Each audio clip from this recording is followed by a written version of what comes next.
રાજકોટના university road પર આવેલા સમન્વય સુલભ એપાર્ટમેન્ટમાં સાયબર ક્રાઇમ પીએસઆઈ એન.કે. પંડ્યાની સર્વિસ રિવોલ્વરથી મિસફાયરિંગની ઘટના બની છે. પ્રાથમિક તપાસમાં રિવોલ્વર સાફ કરતી વખતે ગોળી છૂટી હોવાનું બહાર આવ્યું છે, જેમાં ફ્લેટમાં હાજર પૂજા પરમાર નામની મહિલા મિત્રને ઈજા પહોંચી છે. એસીપી ભાવેશ જાધવના જણાવ્યા મુજબ યુનિવર્સિટી પોલીસ સ્ટેશનમાં જાણવાજોગ દાખલ કરી સક્ષમ અધિકારી દ્વારા ડિપાર્ટમેન્ટલ ઇન્ક્વાયરી સોંપવામાં આવી છે. ઘટના સ્થળેથી એફએસએલની મદદ લઈ સર્વિસ રિવોલ્વર અને ફૂટેલી કારતૂસ કબજે કરવામાં આવ્યા છે. 2 વર્ષથી ફરજ બજાવતા આ પીએસઆઈ છેલ્લા 15 દિવસથી સાયબર ક્રાઇમમાં કાર્યરત હતા. હાલ પોલીસ ઇજાગ્રસ્ત મહિલા મિત્ર અને પીએસઆઈ વચ્ચેના સંબંધો તેમજ સમગ્ર બનાવની ગંભીરતાથી તપાસ કરી રહી છે.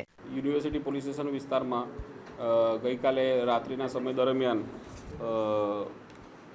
યુનિવર્સિટી રોડ શિવશક્તિ કોલોની સમન્વય સુલભ એપાર્ટમેન્ટ એ વિંગ ફ્લેટ નંબર 404માં બનાવ બનેલ છે, જેમાં ફાયરિંગ અચાનક આકસ્મિક રીતે નીતિનભાઈ કરુણાશંકર પંડ્યા એટલે કે એન.કે. પંડ્યા પીએસઆઈ જે હાલમાં સાયબર ક્રાઇમમાં છેલ્લા 15 દિવસથી ફરજ બજાવે છે અને અગાઉ યુનિવર્સિટી પોલીસ સ્ટેશનમાં હતા, તેમના ગ્લોક સર્વિસ રિવોલ્વર જે પિસ્ટલ છે એમાંથી ગ્લોક પિસ્ટલમાંથી આકસ્મિક રીતે સફાઈ કરતાં ફાયરિંગ થયેલું, તેની અંદરથી ગોળી નીકળતા તેમને હાથના ભાગે ઈજા થયેલી અને ફ્રેક્ચર થયેલું અને ત્યારબાદ ગોળી રિકોશેટ થઈને તેમની સાથે હાજર પૂજાબેન મહાવીરસિંહ પરમાર છે તેમને ગોળી પડખાના ભાગે વાગેલી અને આ બંને સારવાર હેઠળ છે અને આ બનાવ બાબતે જાણવાજોગ દાખલ કરવામાં આવેલ છે અને આગળની તપાસ પીએસઆઈ કરી રહ્યા છે.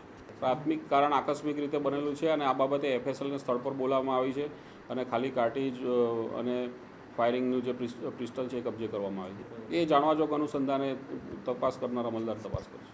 સક્ષમ અધિકારી નક્કી કરશે ને એ પ્રમાણે આગળની પ્રાથમિક તપાસમાં એવો કોઈ સંબંધ નથી, એમના ઓળખીતા મિત્ર છે એવું ધ્યાન પર આવે છે.